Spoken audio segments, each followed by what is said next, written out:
It's time for the top 50 players right now. Emphasis on right now. Dano, Boiler, Tony, when you go on social media, there's a lot of passion. And by passion, I mean strong opinions. And it's important to remind the fans and those that love the sport, we're talking about right now. The voting is about these players right now. And when you get to the top 40 players in the league, I think of Casey Kasem, top 40. Keep your feet on the ground. Keep reaching for the stars. There's only 32 teams in the league. This is the best hockey league in the world. When we get to this part of the countdown, these guys are special. Oh, they're top-notch athletes, and it's interesting to see where they were. And some of these guys are new to the list. Some of these guys are trending upwards. Some of them are falling back a little bit, whether that's through injury. But there's no doubt that these guys are game changers at this list. From 50 on down, for sure, these guys will change the game, and they can turn it on its head fast. And if your favorite player is not on the list, it's like splitting hairs because there's so much talent. It's at an all-time high in the National Hockey League. Don't be offended. It's just opinions. There's a lot of guys that are right there as well, but such great players, and it continues. I'm amazed at the talent and the creativity and skill of the young players today. They continue to get better and better. We have already revealed the first 10. We pick up in this show with number 40. You just heard Dano speaking. The only player in Devils history to wear the C longer than Nico Hischier, our number 40 pick, Scott Stevens, the guy who captained them to 3 cups. It's Dano and Scotty who helped wallpaper their barn. When we see Nico Hischier, we think about the Swiss that can't miss. We think about a guy who plays such a responsible and complete game. Dano, when we look at this, we realize just how special his career has been so far. Yeah, it's been a real privilege covering him for a lot of years now. What was he drafted? 2017, as they say, time flies. And I've just watched his growth, his progression as a National Hockey League player, and it's pretty well does everything right. And he's a defenseman's dream, I like to say, because when you get caught out of position, and I've even called him the games at times over the years, even when he was an 18-year-old, that's when I really noticed. You want offensive production from a number 1 overall pick, and he's really been consistent his last 4 or 5 years with that. But watched him, I remember, as an 18-year-old, and I'm going, oh, boy, there's a big hole in the middle. The guy's wide open. Defenseman's out of position. And who was there? A young 18-year-old Nico Hischier. He just processes the game, understands the game so well. That's why I say a defenseman's dream, because he's there to help you out in every situation in all 3 zones. And he continues to get better. His all-time career, or his career high in goals last year with 35. Well-rounded. Every team has their go-to guy, the guy that you need and can play in every situation, up 1, down 1, penalty kill, power play. Nico Hischier's your man. He's been a real privilege to cover, and he's a special player and probably a better guy. He's a really good guy that his teammates respect. Absolutely. I got to sit next to him his rookie year in New Jersey, get to know him a little bit as a younger player. And, you know, I signed in New Jersey, a team I thought was on the rise. They had the pick with Hischier. We had Travis Zajac there. Well, Travis had an injury. He was out for the first 8 weeks of the season. I ended up getting sick. So Nico was on his own. So he was baptism by fire. They threw him right in as an 18-year-old, and he had to learn these things, how to be an effective number 1 overall pick and contribute offensively, but also how to be a 200-foot player. And it's not just that he has the acumen to play defensively. He's creative offensively. He had 14 power play goals last year. He sees the ice well. He can distribute. But this is what's underrated. The quickness in his game, the speed with which he plays, and the strength that he has. He's a wiry fella. He's not overly huge. He's not small, but he's not a hulking centerman. But he plays like one. He wins the battles. He understands how important the middle of the ice is, and he goes there. And he can create a lot of things with his hands. He can play at a high rate of speed. He can slow the game down. And like you said, Dano, he's a great, great human being. There's no holes in his game. Is he super elite at everything? Maybe not, but he puts it together. He's greater than the sum of his parts, and I think he's a great conscience for that New Jersey Devils team, especially the forwards, who have a lot of skill, but they can play like him. They're going to go a long way. And understandably why he's the captain. Oh, absolutely. And puck battles, we hear about that all the time. What a big deal. For Nico, he was not on the top 50 list last year. He jumps in this year at number 40. Favorite Nico quote ever: Bob Motzko, World Juniors, said, the only time I was nervous coaching against him was each time he came over the boards. He has turned out to be a tremendous pro. At number 39, off the scrap heap, waiver wire, Gustav Forsling. At 39, with back-to-back Stanley Cups on his resume, Boiler, if we talk about fit, and we're trying to think of a great example, I can't think of a better one than number 42, Gustav Forsling. Well, fit in terms of how fit the man is. He plays heavy, hard minutes, and a lot of them. This is a player that is so impressive to me. I had a chance to watch him up close doing between the benches live at a game. He's underrated with how well he skates. He could match step for step with McDavid. We watched it in the playoffs the last 2 seasons, what this guy's able to do off the waiver wire, which is bananas, but he's almost a perfect defenseman, Dano. You can't beat him. He's up in the play. He's strong. He can skate. He has a bomb of a shot. And when the best player in the world is coming down, barreling on you, there is zero panic in his game. In the corner, he'll contain. He'll bottle you up. And these are the things that he can do. And how important is that to a head coach and as a decor as a whole, and by extension the rest of the team, when you have that insurance behind you? You know the right play is going to happen when 42 is on the ice. I still marvel over the great story that he has been with the Florida Panthers. And we all know kind of what you alluded to, Tone.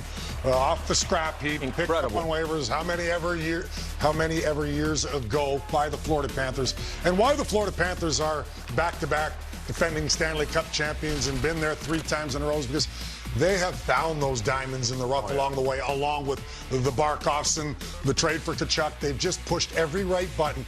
Agree with you wholeheartedly, Bri. He is a terrific skater. He covers a lot of ice, has a great stick. We talk about sticks for defensemen, being able to poke. His recovery, you saw him spin around one time when it looked like he was kind of beat. So he reads the game very, very well. He dropped from last year. I don't know if that's warranted. I think just because there's so many other great players that have stepped up as well. But make no mistake, the Florida Panthers don't win back-to-back Stanley Cup championships without Gustav Forsling. I just love his game overall. He competes. He plays hard. He's rangy. He's not the biggest guy, you know, from a girth standpoint, but he plays physical. He gets in your face. He plays the game the right way. And why he's so effective in the playoffs and logs all those minutes you're talking about, Brian, because Coach Maurice can trust him. He knows what he's getting from him. So underpaid. Good two-way defenseman. Chipping offensively when you need him. But his most important attribute, his greatest attribute, is that he can shut down top players. And you have to have a defenseman that's capable of that. The Florida Panthers might have a few of them. The old adage, defense wins championships. There you have it, at number 39 with Gustav Forsling. We're going to take a break. When we come back, speaking of blue liners, we got more D straight ahead. It's the top 50 players right now. We're counting down from 40 to 31. Stay tuned.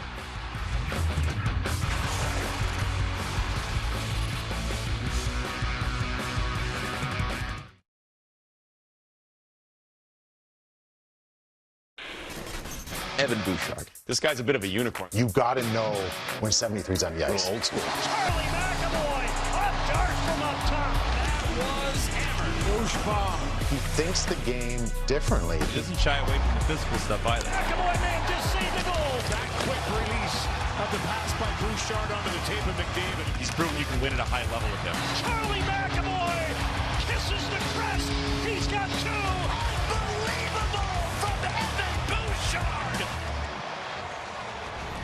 The countdown continues at number 38 with Charlie McAvoy. Chucky bright lights to those that love him, and Americans all over love him for what he does. Named to the original initial 2026 Olympic roster, he is a cornerstone piece for the Boston Bruins. At number 38, Boiler, Charlie McAvoy comes onto this list 12 spots back of where he was last year at 26. What do you make of him in this spot? Well, you could look at it a number of different ways. He has the ability, I think, to have a really strong year. If he does that, he will jump up again. He has, if you just look at the physical attributes, he can skate, he can contribute offensively on the power play, he's physical, he's got an edge to his game. And, you know, last year it's tough. It's tough to really judge him. The injury with Four Nations and sort of the state of the Bruins as a unit, that can wear on you, and he's asked to do a lot. A lot of that leadership has been taken away in Boston. It's been put on his shoulders, David Pasternak's shoulders. Those two guys will be the ringleaders this year. I think a couple things. I think he's an extremely hard worker and is very well respected in that room. I think he's got an incredible amount of ability. And if he polishes it a little bit, he could be a bona fide number one, on any team. Pick your team, he would help that team play. Yeah, this one's tough for me with Charlie McAvoy because of those attributes and the assets he has. And you showed some of those numbers with the points and the block shots and the hits. So he brings a little bit of everything, which you love in a defenseman. I just put him on the pedestal of I expect more. I think he can do more. Yeah. And that doesn't mean to try harder or get out of his game, but I think he can really ramp up his offensive game. I mean, he's got to shoot the puck a little bit more, but understandably so. Why he is in the top 50. He's an elite defenseman when he's got it all going on in his game because he can bring so many different things to the table with that physicality, with good defensively around his zone, the compete. But from the power play and the offensive point of view, I think he can even bring more. So I have higher expectations because of how talented Charlie McAvoy is. Boiler used the word physical. Turn the clock back to 4 Nations. And do you remember these physical plays? There's 87 getting knocked to the ice by Charlie McAvoy. Then this was a hit heard round the world when we get to it. 97. Charlie McAvoy going after him, not just once, but twice. This got a lot of attention, Boiler, and obviously it would. This is best on best, and 25 fit right in. Yeah, and it's not easy to square up 97 when he's coming barreling down on you. And Dano, you'd know that better than me. I'd be back checking. You got to have great timing. It's not easy. Yeah, and I think to Dano's point, just the consistency. Just be that every single day. Shut him down. The offense, I think, will come. They've been in flux with who they're putting out there, who they're jettisoning on those power plays and stuff. Injuries, and a lot of that part stuff, of it too. Injuries, and he had the issue where he had the heart thing going with the surgeries. And these aren't easy things to get over. And again, he's asked to do a lot. So there are other guys in Boston, too, that can help kind of ease the load in some areas on the back end, being healthy. Hampus Lindholm's one of them. I expect both of those players and Boston's defensive unit as a whole to be better next year. On to number 37. It is an Edmonton Oiler, Evan Bouchard. If you wanted to get into a big spirited hockey debate, talk to hockey people about Evan Bouchard, because you'll hear the yeah, but. Only Bobby Orr has more points per game in playoff competition than this guy. He's tied with Cale Makar. Tied in that kind of point production in the playoffs. And that's where the yeah, but comes in. We see he was 34 last year, 37 this year. In both campaigns, he reached the Stanley Cup final with his Oiler teammates, turned back by the Florida Panthers. A player who puts up those kind of numbers, you'd think would be a surefire, everybody's on the same page, but because he's a defenseman, Boiler, some people complain about his lack of defensive savvy in his own end. The offensive numbers speak for themselves. Yeah, and with the ticket that he has, what he signed, you'd expect him to be elite defensively. Well, he's very elite offensively, and not everybody can run a power play with Leon Draisaitl and Connor McDavid, really. And these are highlights. That's what they are. They're definitely highlights, but they're just him distributing plays, getting the puck to the people that matter, and putting it in the right spot. He's able to shoot the puck. We all know about the Bouch bomb. He gets it through. He does what he has to do so consistently and so well. You can't score and get points like that by accident. Yeah, he's on the power play with these guys. Of course he's going to get points. And that is true to an extent. But he always makes the right play on the power play. He has the puck on his stick so many times that eventually maybe somebody's going to make a stick check on it, or it could go the other way. But he is tasked with quarterbacking this power play that, for better or worse, the Edmonton Oilers are going to have feast or famine on. If this doesn't work, they don't win any games, and they certainly don't go to back-to-back Cup finals. He is an elite offensive defenseman, no question, and he does take some flack in his own zone every once in a while, and you hear it, and even Oiler fans get on him. And you'd think, coming from a defensive defenseman, I'd be tough on him. I'm putting up with some of those warts because he is as good as it gets, talking about some of the things you mentioned, whether it's on the power play, Boiler. And when he's on his game and he's got his rhythm going, I watch closely in the playoffs. When he puts his mind to it, he defends well because he's an intelligent hockey player and he's positionally sound. Yeah, then he goes through some of those ruts every once in a while and people get up in arms because he gets beat on a play or he turns the puck over or makes a high-risk play. That's going to happen with top elite players that have the puck on their stick a lot. You're going to turn it over every once in a while. You have such confidence that you're going to make the right play every time, and it doesn't always happen. So you get scrutinized a lot for that, but no question he's a top 50 player right now in the National Hockey League, deserves to be where he is. And like I said, I love the guy. That shot, and from the blue line in, he's as dangerous a defenseman as there is in the game. So I'm putting up with some mistakes once in a while, whether it's turnovers or some defensive plays in his own zone. But he'll focus on that this year, I would think. I'm sure it's preached to him constantly that I'm going to continue to get better. I'm going to continue to maybe not make that high-risk pass when there's 3 guys and 3 sticks in the middle of the ice, which he has a tendency to do once in a while. Well, and I think he gets a lot of flack for just his posture, how he skates. And he can't really help that. That's just how he skates. It's not like he's not trying. He's an NHL defenseman. He's a premier NHL defenseman. Another thing, he's got a lot of room to grow. He can get better. And I think he's going to get better on the power play the more reps you get. You don't think 97's coming in at training camp or at the end of last season or checking in with him in the summer saying, we need to do this, we need to get better at this. That's what the leadership is in Edmonton. They're all going to get better. Those guys, he's a core piece there. They've established him as a core piece for what they're paying him.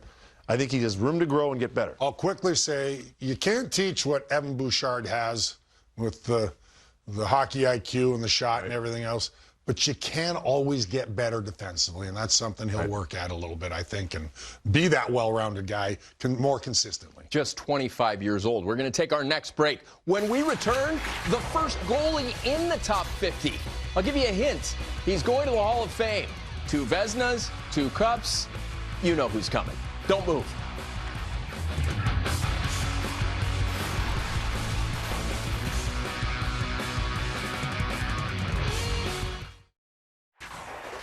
You don't win without a player like Nico Hischier. This guy is a great leader. He really is the complete package. Nico's natural hat trick. You just know he's playing the game the right way. Who else? Nico Hischier.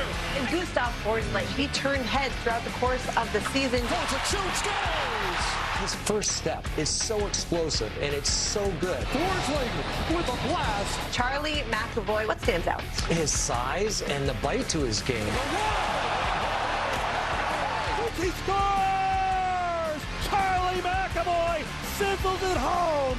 Evan Bouchard. Amazing. A real offensive weapon. Unbelievable from Evan Bouchard. What a finish. This guy's a bit of a unicorn. There aren't many guys who are comparable to him. I mean, we have to start talking about him in a different light. Premier players, counting them down, the top 50 players right now, we have already revealed from 40 to 37. Now we go to number 36. It's our first netminder in the countdown, and he has his name on the cup twice. His last 2 springs have been all Sergei Bobrovsky. What a performance. The great Vladislav Tretiak said there's no position in sport as noble as that of goaltender. This guy, noble. Also very good at the sport and a consummate teammate. The next time he blames a teammate will be the first. He was not ranked in 2024, but Boiler, you were his teammate. What was he like up close? Well, it's probably no surprise to know that he is an incredibly hard worker. He would stay at the rink for long hours to the point where we'd say maybe head on home, get yourself some supper and a nap. And he was relentless in his pursuit. This was his first year in in Florida when he signed his big ticket, a big number that no other goalie had signed, and he put a tremendous amount of pressure on himself. And it never left inside his own head. He never pointed a finger, like you said, Tony. He was never blaming anyone. He was committed to getting better, and it took time. It was not an easy start in Florida for Sergei Bobrovsky, coming off the resume he had. The way he worked through it, the teammate that he was when his name wasn't called. He wasn't getting the start. We had to use other players to try and get something going for our team and for Sergei, and how committed he stayed with it. It's just awesome to see, having seen that part, having seen that hiccup in his career, to see where he is now, with all the success he's had, as a great of a human being, as a teammate as he was. He's very deserving to be where he is, because if it's a Game 7 and I need to win a game, it's hard not to put Sergei Bobrovsky in the net. Yeah, recent bias for sure. I couldn't agree more, Brian. I mean, there's not a goaltender I'd rather have for a Game 7 right now. And obviously they won back-to-back Stanley Cup championships, the Florida Panthers, with Sergei Bobrovsky. I give him a ton of respect and all the credit in the world, because you can lose a guy in the most scrutinized position and the struggles he went through that you touched on, Boiler, when signing that big deal and the richest contract for a goaltender in history prior to coming to the Florida Panthers. Played great in Columbus. All of a sudden, things fall off, and fall off mightily. To fight through that, when you lose your confidence, never mind as a player, but as a goaltender, I can't imagine how tough that is, because you feel you can't stop a beach ball. Yeah. But for him to be able to battle back, I love his humility, love listening to him speak after a game, and you guys mentioned it all. He blames nobody. He just works at his craft. Just a terrific goaltender, as tough as any goalie to beat low. I mean, with that quickness and strength in the lower part of his body, and great stick down low. It took me years to get on the net front of the power play. I had one of my best games in front deflecting pucks. I was playing for Tampa. I'm looking back over my shoulder. I tip one maybe 8 feet, and he tracks it. It's a hard shot coming from Hedman. I tip it back, boom, and no rebound. And I looked at Nick Foligno, who was the captain of Columbus at the time. I go, how does he keep? And he said he's really good, and he skated to the bench. And I'm like, I guess he is. He's really good. And he is. Those high deflections or deflections. Yeah. How often do we see those go in when they change direction? But you're right. Thinking about it, couldn't score on it. He's as good as it gets at recovering, or just being able to read where that deflection is going and making the save. Playoff production essential in evaluating and appreciating that choice on our countdown. Same story with number 35, Sebastian Aho, the Carolina Hurricanes. They got back to the Eastern Conference Final. All he does every spring is go 10 points or more against the best players and the best teams. That's all Aho does. And people in that part of the country love them some number 20. Sebastian Aho comes in on our countdown at 35. He was 33 last year. And you see the note. It's Rantanen, Marchand, and him that go 10 or more each spring. That's tough, Dano, and he delivers. Yeah, we talked about Nico Hischier, a few numbers lower on this list, and it's kind of the same player. It is, just a responsible, great two-way player. I was probably a little higher. He's had a little more success in the playoffs thus far. I know it's a team game, but he is just a terrific hockey player. Great speed. You see the shorthanded goals over the last handful of seasons. #1 in the National Hockey League. So there's not much to not like about Sebastian Aho's game. He's a competitor. He's fiery. Always in the right position, great defensively, Bry away from the puck when he doesn't have it. So not much not to like, again, I've used that term a few times, about his game, because I love 200-foot players, and being a defenseman, when you got a forward helping you out like that in your own zone, never mind the offense that he can bring and does bring. But he's a special player, and the Canes have a real good one for a long time here as they try to get to that next level and be a Stanley Cup contender or a Stanley Cup champion. In terms of how each plays the game, cut, copy, and paste, Nico Hischier, Sebastian Aho, I do think that, I mean, both left shots, too. I think both understand their IQ is at a tremendous level. Aho has impressed me with the sandpaper he plays with, too. He's a little bit more emotion coming out of him when he plays. I think Nico has that emotion, but he kind of keeps it under wraps as the captain of the New Jersey Devils. But this guy is not going to back down from anybody. And again, he's wiry. He's not the biggest. A little prickly attitude every once in a while. You know, that gets under the opponent's skin, which is a good thing. Right? Exactly. And that doesn't bother his head coach at all, who loves guys that play that way. Rod Brind'Amour played that way himself. We're going to take our next break. When we come back, Blue Liners, more of them, a pair that aren't alike. We'll explain more right after this break. It's the top 50 players right now, counting down 40 to 31.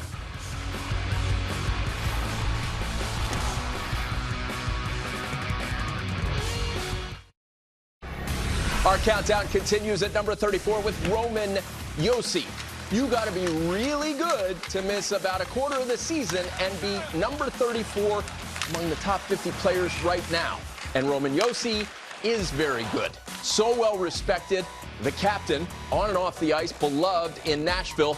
And for Roman Josi, these numbers and these stats jump off the screen. More career games than any Predator ever. Last year, he was in the top 20 at number 18. The longest tenured captain in Preds history, Dano. A lot to admire about Roman Josi. Yeah, he's been a special player in this league for a long time. Just a well-rounded, again, defenseman that I like to call a rover, and probably the hardest defenseman to track if you're trying to defend him and you're the opposition, because he's up, he's back, he's on the left, he's on the right, yet does not take away from him being really good defensively and being back in position, because he reads the play so well, understands the game, where to be at all times, and uses his stick so well. You mentioned it too, so well respected, Tony, throughout the National Hockey League, including from us guys anytime you speak with him. Terrific player, great skater, great shot, does it all, and he's been doing it a long time. Now injuries probably dropped him a little bit, obviously. So you kind of, drop guys that have been around a long time, and you want to put somebody else up a little higher.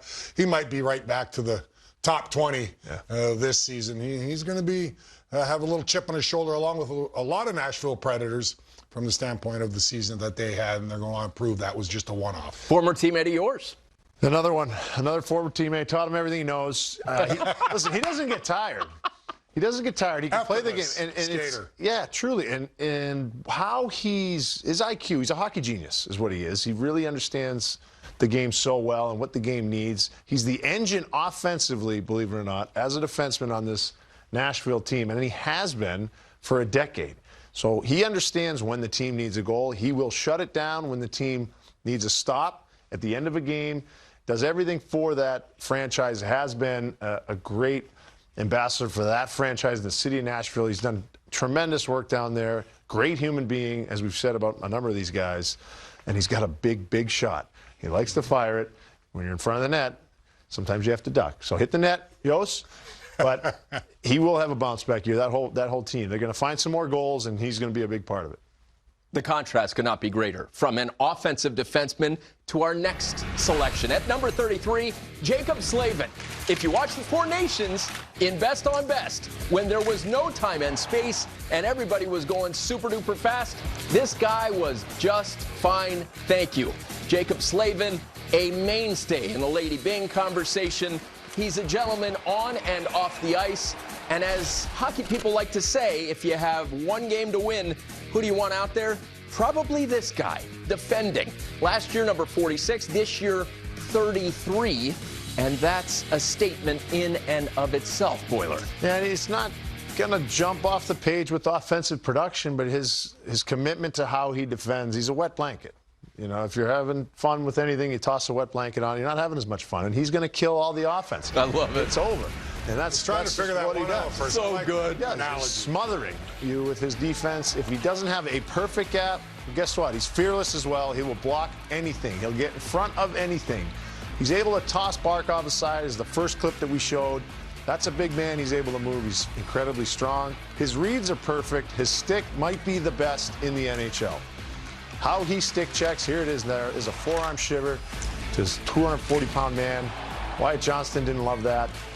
This was where it really elevated his game. This is probably why he went up 13 spots. His performance in the Four Nations, tell him, Boiler, was outstanding. Along with Brock Faber, and even you could throw Jack Eichel in there. When those three were on the ice, nothing happened in the USA in defensive zone for Team USA. It was incredible to watch. I was really impressed with all three of them, but particularly Jaccob Slavin. Yeah, I mean, look at those ranks and season statistics there as far as the defensive side of the puck. Probably the best stick in the game for a defenseman. Would you want anybody else out there in a 3-2, defending a 3-2 lead or in a tight hockey game and know that he's not going to get beat one-on-one. He's rangy. He skates exceptionally well. And if it was just about offensive numbers for any of these players, in particular defensemen, we would just rank them and not even have this show. But his value to his team is like having a 90-point defenseman on your roster. That's how valuable it is. It doesn't always show up in the stat sheet, but the amount of goals that he defends that probably would have been goals along the way in a season equals 90, 100 points type of player from the back end. He's a special player. He's a big, strong, rangy guy and doesn't take any penalties, by the way. None. So he's on the At ice. all. And that's because he's so mobile. He doesn't take hooking, tripping, holding, because he's always in the right position. 24 penalty minutes the last 3 seasons. Crazy. I almost had that many. I don't play in the league. And that doesn't mean he's not physical. No, not at all. Because he just doesn't best hook, stick in the hold. league. Yeah. So that gets us thinking when we're talking about different defensemen, and you said earlier, splitting hairs. Here are the 5 defensemen we've talked about in this show. It gets us thinking, as hockey men and hockey people, how do we evaluate these notable defensemen? Because the numbers can be so different, Dano. Well, exactly. We talked about having balance on the back end. Defense wins championships, and you're not going to win with 6 really good offensive defensemen. That's why every organization wants to balance that out. And if you've got a Jacob Slavin that, especially come crunch time and in the playoffs when the ice shrinks and it's tougher to create offense, a lot of the time it's because of guys like Jacob Slavin suppressing those opportunities. So I don't quite know how you judge it, Boiler. I don't know how you would analyze Yeah, how do we know who's best? But who's best? But all I know is come playoff time, I'm not going to name names, there's a lot of guys that are 60-point players on the back end during the regular season. Come playoff time, I would still want Jacob Slavin on my team before those guys. Of course. Sometimes the hockey minds just look at the statistics. It's hard to judge because you could look, and if you want to throw it offensively, 52, 53 points in the regular season for a guy like Sam Bennett. That's a different player in the playoffs. The game changes a little bit. Yes. So it's really hard. Availability's big. Staying healthy's big. The guy that you can throw over the trust that nothing bad is going to happen in your own end zone is the guy that's going to play and the guy that you want and the guy that you're going to win with, because we're paying a lot of money to some of these forwards. Let's get some goals from them. Offensively, it's important, but it's not as important. I'm a nerd, so I go up close to those NHL trophies, and the Norris says best all-round defenseman. We tend to get really wrapped up in the guys that put up a lot of points. Erik Karlsson comes to mind. Dano, you played the position for 2 decades at this level. Shouldn't defensive defensemen be more appreciated than they are when it comes to Norris voting? Yeah, I always wondered why there isn't a specific trophy for the best defensive defenseman in the National Hockey League. I mean, don't get me wrong, the guys that have been winning, Makar and Hughes, they defend pretty well because they do it a little different. They have the puck on their stick so often. Makar is just an all-world player. So well-deserving of the Norris. But, yeah, the defensive guy needs some recognition that can shut down, because Slavin's never going to win a Norris trophy, no matter how good he is defensively, because he just doesn't create as much offense as these elite guys like Makars and Hugheses and even Roman Josi along the way. So I'd like to see it. I guess they don't want any more trophies, but I think it would be open for suggestion along the way. I think the game is played a little differently now. You have 4 men in every rush, so defensemen are going to get more points. 30 points for a defenseman isn't what it was even 10 years ago. You want a little bit more than that. So I get it. The game is changing. You need 4 guys in the rush. There's 5 players that, as a forward, you had to learn to cover a lot more later in my career. You're back on the D. You're on the D side. You got to play some defense for a minute, because that guy's leading our offensive charge. That's how the defense are playing now. That's just the DNA of the sport in that position. But the guys that can really lock it down, with how fast guys are now, that is one of the hardest things to do. It's as valuable as having a good goaltender. It's a great debate to have, and that's why we're here. We're going to take our next time out. When we come back, the first Hughes brother shows up on our top 50 players right now countdown. We're going from 40 to 31. Which Hughes will it be? You'll find out straight ahead.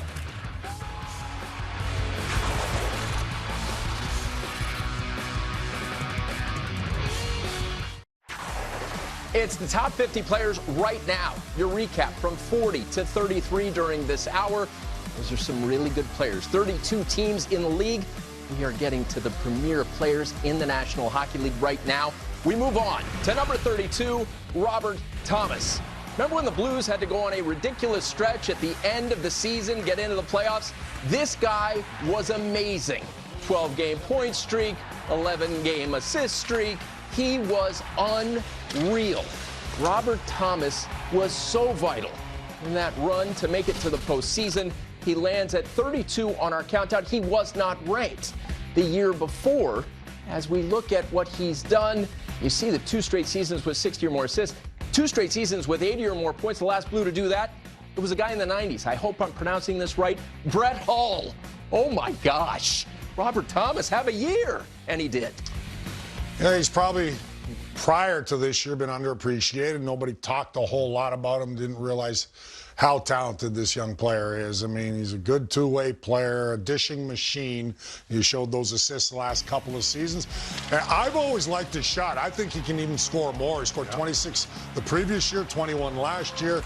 So I think Robert Thomas still has improvement in his game, and he's going to be a 100-point guy and can be a 30-goal scorer along with making assists and killing penalties, doing a lot of good things. So I love when guys are underrated, underappreciated, that we start to give some recognition and realize maybe for whatever reason, we see it all the time, right, Brian? I mean, guys you just don't talk enough about, but this guy's a heck of a hockey player in St. Louis. I think his running mate there, Jordan Kyrou, they signed those matching deals. If he can get a little more out of him, those two can really elevate, because I think Kyrou wants to finish off a lot of those beautiful passes that you're going to see from Robert Thomas. I just love a guy with 2 first names, too. Bobby Tommy has been climbing my rankings of fun-to-watch players. He noted last year he wanted to work on his shot and shoot more. A couple of these goals looks like he's just fine with his wrist shot. Shoot the puck, kid, get more goals. It's going to open up space for his line mates. He can dish to them. Really good player, really good 200-foot player, all around.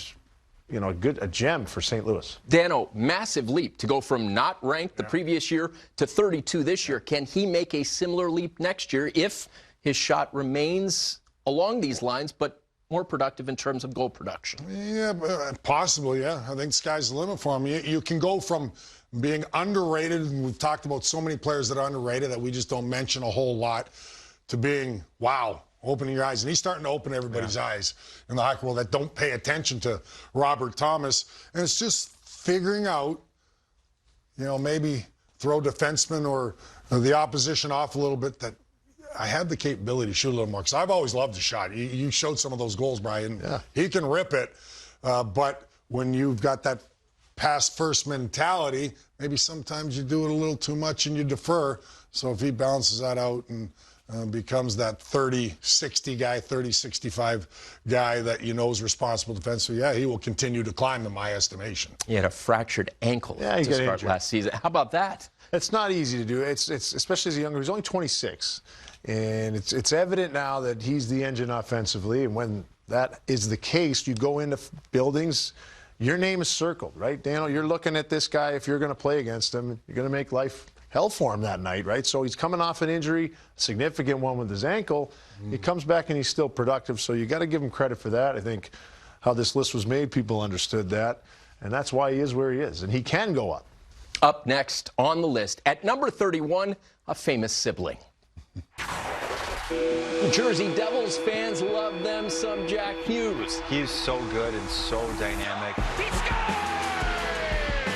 Jack Hughes puts the Devils ahead. He is as good as just about anybody in the league. The magic of Hughes strikes again for New Jersey. 86 coming in hot. Jack Hughes has 2 goals in the last 2 minutes.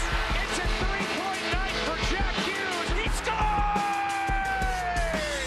Jack Hughes ends it in overtime. A former first overall pick, a Team USA selection at 4 Nations. Jack Hughes, a point-per-game player over the last 4 seasons, all of them.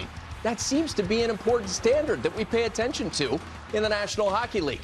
As we see number 86 slicing and dicing, we know just how potent an offensive weapon he can be. Last year, he came in at number 20. Dano, this year, he's at number 31. I think the reason for the drop is pretty simple. People, anytime your numbers drop a little bit, it was because of injuries. And if he's got to stay healthy, and that's what he hopes. He has some good fortune, but he was on pace. 3 years ago, he had a breakout season, 99 points, and sky's the limit. The skill is off the charts. I mean, I get out of my seat when he has the puck on plenty of nights. Many of us. Calling the Devils games. But played 60-plus games the last 2 seasons, still well over a point a game in the 70s. And once he went down, it really hurt the New Jersey Devils. No team, no players want to make excuses, but when you don't have the offensive creativity and the guy the opposition is focusing on so often, it just opens up so much more ice for other guys and their power play and everything else. But I do understand why he dropped, because people all of a sudden, well, he wasn't healthy, we didn't see him in the playoffs, and you kind of forget a little bit how special of a player he is. This guy's, healthy, and give him a couple years if everything goes well and things, he gets fortunate. A lot of that's being lucky. He's staying healthy as well. I know everybody says his size. Well, he sees the ice so well. He does not put himself in vulnerable positions. Last year's injury was a fluke accident, and you just hope it doesn't happen again. But he's, for me, a top 10 player in the National Hockey League with the things he can do with the puck and the way he sees the ice and creates. He's as good as it gets watching him on a nightly basis. I don't think there's a doubt that if he stayed healthy and the Four Nations went a little bit different, that he would be in the top 10 on this list. That was not his best moment. It's a learning lesson, I think. As you pointed out, Dano, in the meeting earlier, this is a different animal. This Canadian team, this whole Four Nations situation, that was a different animal for him. And there was no room anywhere. I think that's ultimately going to make him better. He's going to understand that when, in a playoff situation, you are going to be keyed on. There is going to be no space for you to make plays. You need to figure out creative ways to get yourself space or distribute to your teammates so you can still drive the bus offensively. No doubt in my mind, no question in my mind of his talent level and his offensive instincts or his drive as a person or as a hockey player. I think a touch more maturity in his game when it's not going perfect for him to still go out and have an effect on the game, whether it doesn't have to be 3 points that night. A different way to have an effect on the game puts him in the top 10 as well. See, what I saw is a progression in that area, Brian. For the most part, throughout his career, now he's killing penalties, and he's effective at it because the coach trusts him. He understands when to make a play, when there's just nothing there. Take what's given you when it's 1-on-3. And he's capable every once in a while of beating guys like all the top elite players are from an offensive standpoint. But I've seen a real improvement in his all-around game overall. And again, it's just good fortune, good health. Jack Hughes is an elite player in this league, but there's still even another level to go, from my estimation, along with his team, the New Jersey Devils, but they need him. He's the main offensive cog. He's really the guy that runs the offensive machine of the New Jersey Devils. And while we're on the topic of levels, if you look back at our rankings over the last 4 years, top 50 players right now, it was 2023 where he was 11th. He broke the Devils' season record for point production with 99. Patrick Elias had that record. We all remember how good Patrick Elias was, and we see the ups and the downs. And obviously, it leads back in the direction, the concept, the topic of health. I like to say about Jack Hughes, there's not a human on earth with more self-confidence than that man. That's never been an issue. We interviewed him before he went first overall in the draft. He felt confident that he was going to be an impact player. Dano, when you watch him in the coming season, you've talked about his growth and evolution, and Boiler was talking about responsibility and maturity. What can he do specifically in the year to come to get back up towards the top of this countdown near the top 10? Well, I think last year we saw that's where he was trending. It was going to be an elite year, and was having a terrific season till the injury happened. But just the little things. Brian touched on it. I mean, there are times, like a lot of players, you want to put everything on your shoulders, and you try to go through 5 guys. It's just not there. Ends up being a turnover going the other way. But I saw a tremendous improvement in that area from a consistent basis where It didn't happen as often as, say, his first couple of years. But you expect that every once in a while from guys that he has the puck on his stick as much as any forward in the National Hockey League as far as time with the puck on it and making plays. And he just draws so many defenders to him. But he's got fire. He's a competitor. I know he's not the biggest guy in the world. But I saw it in the playoffs when he's played there a couple of years ago. Carolina series. He didn't back down at all. He wants to be the best. He believes in himself. He's always adjusted year in, year out, even as a young 18-year-old where at times he was a deer in the headlight. Then he started to understand. I'll progress. I know what I have to do here, see the ice better. Even Four Nations. For me, look, that's a big stage. I guarantee you give him another opportunity, and he will be one of the elite players there. There's a couple things here that's out of his control, too. The injuries is one, and the other is what have we seen the past few years? What has won the Stanley Cup? And a lot of people understand there's trends like that. So we might see him a lot higher on the list next year. We're going to see the top 30 starting next week. Thanks for watching. You don't win without a player like Nico Hischier. Who else? Nico Hischier. You just know he's playing the game the right way. Shoots, scores. His first step is so explosive. Charlie McAvoy sizzles it home. He's your old school prototypical defenseman, and that's what I like about him. Unbelievable from Evan Bouchard. This guy's a bit of a unicorn. There aren't many guys who are comparable to him. Bobrovsky, incredible. He-Rod, Brady Tkachuk. He looks fresh as ever. Talk to me. What a goal by Sebastian Aho. What a play by the captain. Welcome back, Bowman Yossi. He's just a horse. Slavin, he plays well pretty much every night. We have to start talking about him in a different light. Robert Thomas. And he just money from there. He was on the break. He scores!